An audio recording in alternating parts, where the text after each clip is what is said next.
Vous voyez cette avocate qui est juste là? Écoutez bien ce qu'elle dit concernant nos enfants. Vous allez mieux comprendre pourquoi je fais de la prévention autour de nos enfants. Quand je vous dis protéger nos enfants, on doit protéger nos enfants mutuellement. Ok? Pour le bien de nos enfants. Parce qu'ils sont en danger.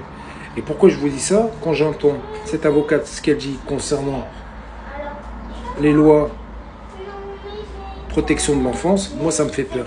Sérieusement, ça me fait peur. Alors, écoutez bien ce qu'elle dit. Et s'il vous plaît, partagez pour le bien de nos enfants. Oui, parce qu'on fait de la prévention. On est là, nous, en tant qu'adultes, notre rôle, c'est de protéger nos enfants. Alors, il faut protéger nos enfants. Et écoutez ce qu'elle dit, cette avocate. Prenez soin de vous, les amis. Mais écoutez, je vais être franche, la France est l'Eldorado des pédophiles. Vous dites que c'est l'Eldorado des pédophiles? C'est l'Eldorado des pédophiles puisque la sanction judiciaire, lorsqu'elle existe, est bien moindre. J'ai pu également affirmer, et je le répète, aujourd'hui, mieux vaut violer un enfant que de dealer 6 grammes de shit dans la rue. La sanction est beaucoup plus lourde pour le dealer que pour celui qui viole un enfant.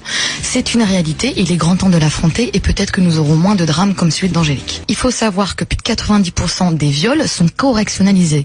Ça veut dire que le magistrat enlève la notion de pénétration pour sortir des cours d'assises et mettre ces dossiers-là dans des tribunaux correctionnels. Même quand dans la réalité des faits, toute la preuve est là et le magistrat sait qu'il y a eu viol, pour des questions de bonne administration de la justice et pour la rapidité des audiences, nous abondons objectivement le fait qu'il y a eu pénétration et nous mettons ces dossiers qui relèvent de la cour d'assises entre les mains des juges correctionnels. Il faut quand même savoir que la plupart des condamnations relèvent du sursis. Attends. Vous me dites que la plupart, ça veut dire plus de 50%, oui.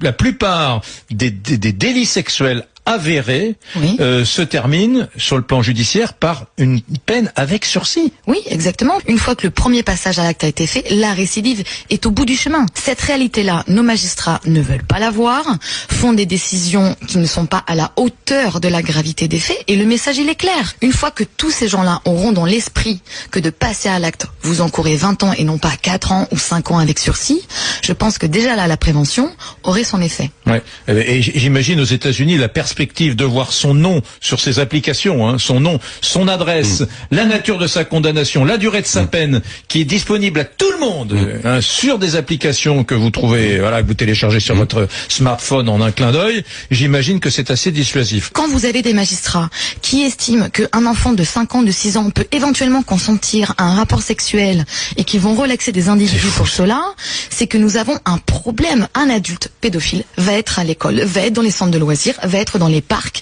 et vous devez éduquer vos enfants à cela. Parce qu'il y a des pays qui sont assez, on va dire, laxistes comme la France sur la question, et il y a des pays comme la Pologne qui sont sur la castration chimique, il y a des pays comme la Suisse qui sont pour l'enfermement à vie pour ceux qui sont non amendables et très dangereux. Donc on est vraiment sur une disparité des traitements. Nous sommes les plus laxistes. Regardez l'énorme mouvement populaire qu'il y a eu en Espagne autour d'un viol collectif. Ces millions de personnes dans la rue. Où sont-elles en France? Il faut combien d'Angélique pour que nous arrivions à cette prise de conscience généralisée? Où sont-elles en France? Où sont-elles en France? Où sont-elles en France? Il faut combien d'Angélique? Il faut